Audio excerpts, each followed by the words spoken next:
John Arokiasamy, Joseph Vijay 2 பேரும் தமிழ்நாட்டினுடைய அரசியல் தலை விதியை, போக்கை மாற்ற வேண்டும். திராவிட இயக்கங்களுக்கு மாற்றாக விஜயை முதலமைச்சர் நாற்காலியில் அமர வைப்பதற்கான அரசியல் வியூகங்களை வகுத்து திமுக, அதிமுக இருவரிடம் இருந்த முதலமைச்சர் நாற்காலியை பனையூர் பக்கம் நகர்த்த வேண்டும்.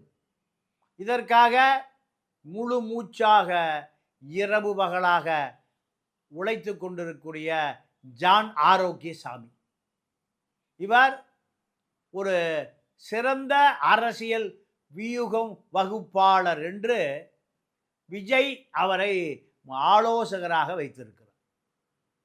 இந்த ஆலோசகர் திமுக, அதிமுகவுடைய அரசியல் தரவுகள் அத்தனையும் அவருக்கு அத்துபடி.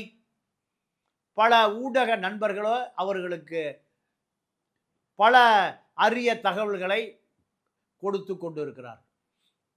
இப்படி எப்படியாவது முதலமைச்சர் நாற்காலி கனவு விஜய் மேலும் மேலும் உருவாக்கப்பட்டு அது இன்னும் வேகத்தை அதிகப்படுத்தி அவர் முதலமைச்சராகவே மாறிவிட்டார் விஜய்.